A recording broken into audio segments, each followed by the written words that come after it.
Hi, this is Dawn at Dawn's Astrological Vision. Stand by for Aries 2015 January forecast.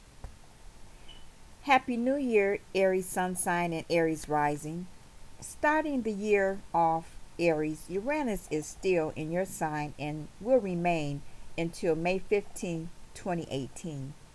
During this transit of Uranus to your natal chart, you will experience phenomena that are out of accord with your everyday life.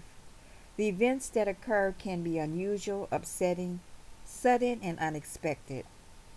This is an approximate 7-year period depending on the exact length of your first house in your personal natal chart. During this time, you will continue to radically redefine your relationship to the outside world.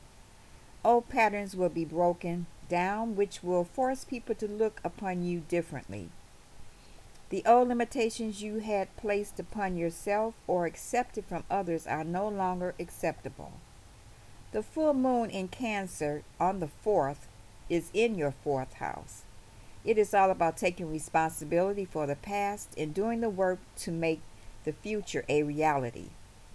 The sun will be conjoining Pluto and opposing the moon, and that's proof that you have all the tools you need to heal old wounds, transform old sorrows, and meet the new year with courage and determination. The new moon is in the 10th house on the 19th of January. New moon in the 10th house will emphasize future security, handling responsibility, reaching goals, success, and recognition. The sun begins the month transiting your 10th house, and that puts you in the limelight. You may be called upon to take over the direction of a task or project in which you have considerable power, but the responsibility will be equally great. After the 20th, the sun moves into the 11th house. Your attention is turned towards the groups you belong to. Friendships and other relationships are important to you now, and you are examining the role they play in your life. Mercury is in the sign of Capricorn, your 10th house, until the 4th. You will be thinking about what you have been doing along the lines of your professional life and whether or not it is working out as you want it to. If necessary, plan to make changes that will improve it for you. Communications on the job may assume greater importance than usual under this influence, but be careful not to get all tangled up in red tape. On the 5th, Mercury moves into Aquarius, your 11th house. Mercury in the 11th house inclines you to think about your goals and expectations in your life. This is a time of increased communication and social intercourse. Venus moves out of the sign of Capricorn on the 3rd, into Aquarius on the 4th, and lastly into the sign of Pisces on the 28th. The majority of the month, Venus is in Aquarius, your 11th house, and you feel social. It's the time to be with friends and people who share goals and children. Mars is transiting the sign of Aquarius until the 12th, your 11th house, and afterwards moves into the sign of Pisces. While in Aquarius, this is a time to formulate your goals and actively pursue them. You identify with basic ego energies very much with the future now. This is also the house of group relationship, which means that you will be able to achieve goals most effectively by working cooperatively with others. After the 12th, Mars moves into the 12th house. This can be a bit difficult due to frustrations and sometimes self-denial, when you don't seem to get credit for anything you do and always have to stay in the background. Jupiter will remain in your 5th house and be retrograde in Leo until the 7th of April.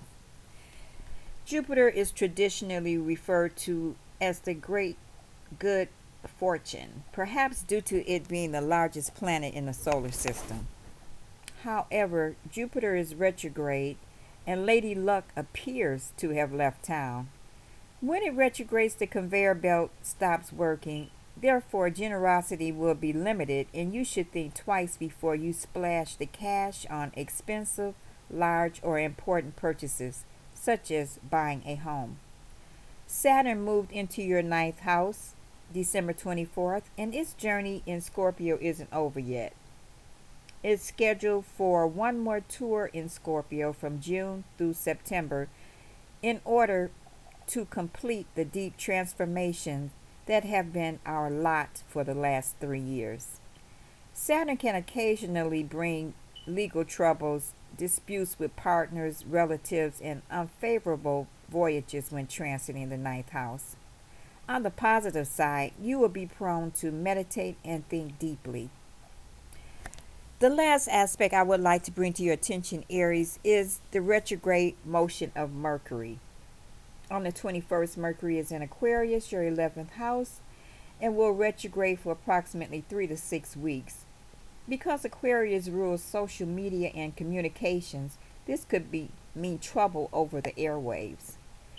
For you, Aries, this is a time to catch up with old friends. You may bump into each other unexpectedly. On the other hand, this transit can indicate a withdrawal from the social scene for a while, which may happen by choice or circumstance. If this occurs, it may be that you need to take some time to discover who you are away from others. Gossip and rumor may play havoc with otherwise good relationships. It's wise to follow the hear no evil, speak no evil motto right now. Thank you, all my Aries listeners. Thank you for all the subscriptions, and I hope you continue to enjoy my monthly forecast. Bye.